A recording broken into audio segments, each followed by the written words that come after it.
Excuse me. Hello. Hello. I'd just like to take leave of the meeting to make a personal statement. Yes, I think this would be a suitable time for you to make a personal statement, as long as you have leave of the meeting. Does this council, for a show of hands, give leave to the councillor to make a personal statement? Leave is granted. You have 5 minutes.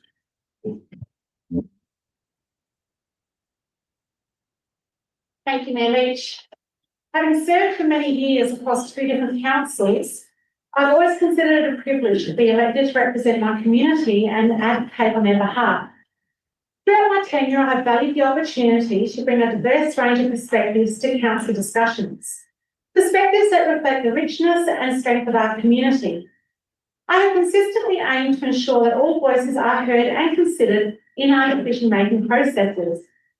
However, I must be candid in expressing that my experience as a councillor in recent years has been extremely challenging and at times deeply disheartening.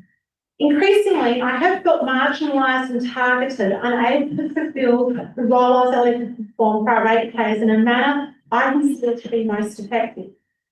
At some meetings early this year, I felt silenced and restricted in my ability to speak freely while attempting to represent the views of many residents who had reached out to me. At our most recent meeting, my attempt to ask a question of a ratepayer following their deputation was met with instructions from the Mayor that left me feeling targeted and anxious. Feedback I later received from members of the public who were watching online indicate their concern with how the situation unfolded. Many people subsequently contacted me to check on my welfare, reflecting the level of public unease about the behaviour from certain elected members towards me. On several occasions, I've been the subject of comments and behaviour that I believe falls short of the respect and collaborative standards our community expects. In my view, the tone and dynamics within this chamber has made it increasingly difficult to maintain a respectful, professional and cooperative atmosphere, which has affected our ability to work together constructively. This chamber should be a place for constructive debate and teamwork, where different perspectives are welcomed and valued, not for personal criticism or hostility. I have always endeavoured to represent the views of my community to the best of my ability. Despite my efforts, I have found there is little tolerance for alternative narratives, making me feel as though I have been operating in an echo chamber rather than an inclusive and diverse environment. This has created difficulties in collaborating with certain members, hampering communication and effectiveness.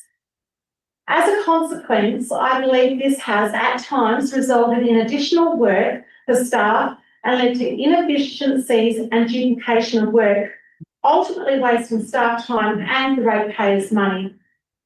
It's become increasingly difficult for me to continue in a way that aligns with my personal values and expectations for professional conduct. After much thought, I have concluded that I can no longer remain in this environment. Effective immediately, I resign from my position as an elected member of this council. Including my resignation today, that makes all 3 of the original Southwell councillors that have now stepped down during this term. I believe this fact should prompt serious reflection within the chamber and the community. I am disappointed that I did not have the opportunity to serve under Mayor Anne Ferguson's leadership, as I believe the outcomes would have been markedly different. Unlike previous instances where resignations were reconsidered, my decision is firm and final. And CEO, here is my resignation in writing. I will also be sending a copy to the Minister for Local Government for his attention. It is my sincere hope that this chamber will begin to foster an environment that values diversity of opinion, mutual respect and open dialogue, qualities that are essential for good governance and community trust. After all, our primary responsibility is to serve our ratepayers, not ourselves. I wish to thank those members of this chamber who have consistently shown professionalism and respect. I greatly admire your resilience in continuing to work in this environment. I also extend my deepest thanks to the staff, management and the CEO for your guidance and your dedication. Your commitment to serving our community with professionalism and integrity, despite the challenges of this term, has been truly appreciated. I am sincerely grateful for your efforts. Thank you.